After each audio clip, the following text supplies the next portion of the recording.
یعنی اگر ہم نے ٹرانسفر کا اتنی دیر اپلائی کیا ہوا تو کم از کم فیصلہ تو کریں، وہ کرتے بھی نہیں ہیں. بہرحال وہاں بھی ان کو بھی میں نے کہا، بڑی دیر کا کہا ہوا ہے کہ ہمیں چیف جسٹس اسلام آباد ہائی کورٹ پہ مجھے کوئی اعتماد نہیں ہے. جب مجھے اٹھایا گیا وہاں سے، آپ سوچیں کہ مجھے غیر قانونی اور آئینی طور پہ اٹھایا گیا ان کی عدالت سے، اور انہوں نے اس کو لیگلائز کر دیا.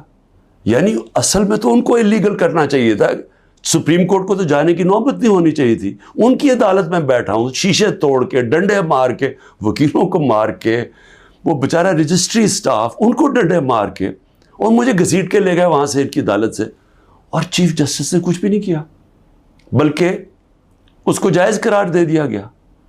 اس کے بعد جو اس سے پہلے ٹرین کیس تھا، 3 ممبر بینچ بیٹھا، دو ججز نے واضح طور پہ کہہ دیا کہ مینٹینیبل یہ کیس.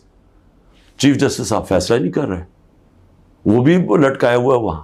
اور ہمیں اعظم سواتی کو بہت اعتراضات تھے. انہوں نے لیٹر لکھا کہ مجھے اعتماد نہیں ہے آپ کے اوپر. تو نہ وہ اپنے آپ کو ریکیوز کرتے ہیں، نہ ادھر نیچے سے ریکیوز کر رہے ہیں. اور پھر ہمیں بڑا ایک سیریس چیز ہے یہ جو فیس بک پہ دیکھیں، فیس بک 90 دن تک فیس بک کا ریکارڈ ان کے پاس پڑا ہوتا ہے. اگر FIA یا جج صاحب ایک صرف آپ کو ای میل کر دیں فیس بک کو کہ یہ کیس ہو رہا ہے، آپ مہربانی کر کے بتا دیں کہ 90 دن تک ان کی جو بھی فیس بک میں پوسٹ تھی وہ کون سی تھی. کیونکہ 90 دن تک جو لوگوں نے دیکھا ہے اور پوسٹ بھی کیا ہے کہ اس کے جو ہمایوں دلاور کی پوسٹ تھی، اس پہ انہوں نے جو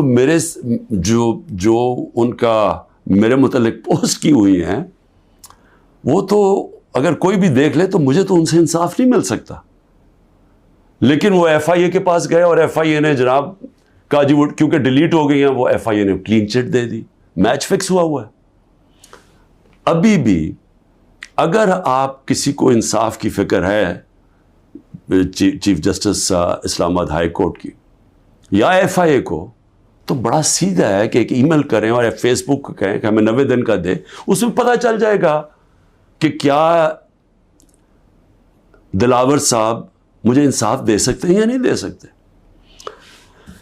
میں اس کے بعد دوسری بھی بات کرنا چاہتا ہوں، کیونکہ یہ تو اب دیکھتے ہیں، یہ بڑی تیز سپیڈ سے چل رہا ہے.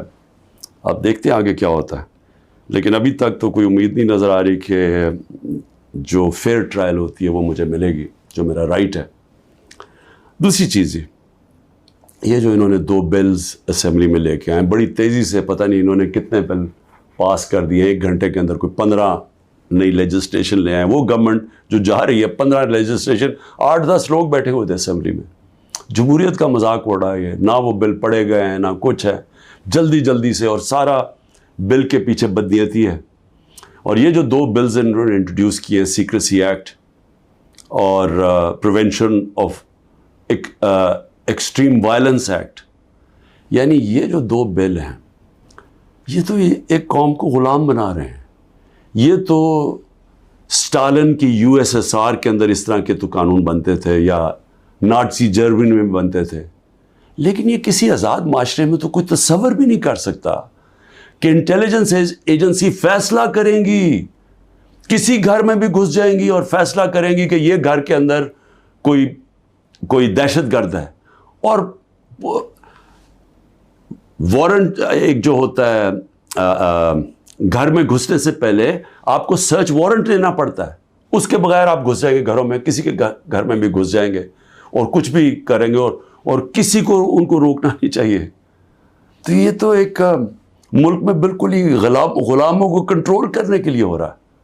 پھر سیکریسی ہے، ایک اور ایکٹ لے آئے ہیں کہ آپ کسی بھی اگر کوئی انٹیلیجنس ایجنسیز کا کوئی آدمی ہے، اس کا آپ نام بھی نہیں لے سکتے. اگر آپ نے نام لے لیا تو وہ آپ کوئی اسٹیٹ سے غداری کر دیں گے، سیڈیشن ہے وہ.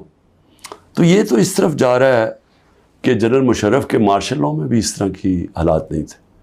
یہ تو بالکل ایک وہ معاشرہ، اور مجھے لگ رہا ہے کہ تیاری کر رہے ہیں کہ انہوں نے تو الیکشن کا کوئی نیت ہی نہیں نظر آ رہی.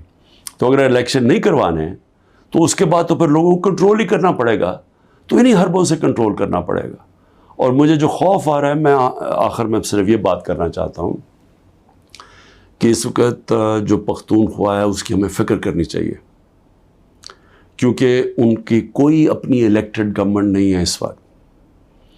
ان لوگوں کو اوپر مسلط کر دیا ہے جن کی کوئی قانونی حیثیت نہیں ہے، اور وہ جو وہاں کر رہے ہیں، جس طرح کی کرپشن ہو رہی ہے اور جس طرح کا وہاں وہ صوبہ آہستہ آہستہ وہاں دہشت گردی بڑھتی جا رہی ہے، لا قانونیت بڑھتی جا رہی ہے، تو وہ تو لوگوں کو پہلی نوجوان وہاں سارے قبائلی علاقے کا جو جس طرح کی تباہی مچی تھی، جس طرح کی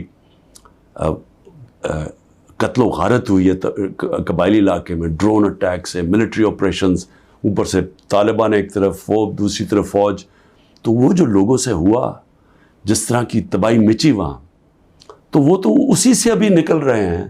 تو اگر یہ اسی طرف چلا گیا پھر سے، تو مجھے تو سمجھ نہیں آ رہی کہ کیا جو اس وقت فیصلے کر رہے ہیں اس ملک کے، کیا ان کو اندازہ ہے کہ نیچے گراؤنڈ کے اوپر کس طرح کا غصہ اٹھ رہا ہے؟ کیا اندازہ ہے کہ جب وہ پولیس لائنز کے اندر جب 100 پولیس والے شہید ہوئے تھے، پتہ ہے نیچے سے کیا آوازیں آ رہی تھیں؟ اور اب جو بجوڑ میں ہوا اس کے اوپر سارے پختونخوا کے اندر کس طرح کا غصہ گیا ہے؟ کیا کسی کو اندازہ ہے کہ یہ کس طرف جا سکتا ہے؟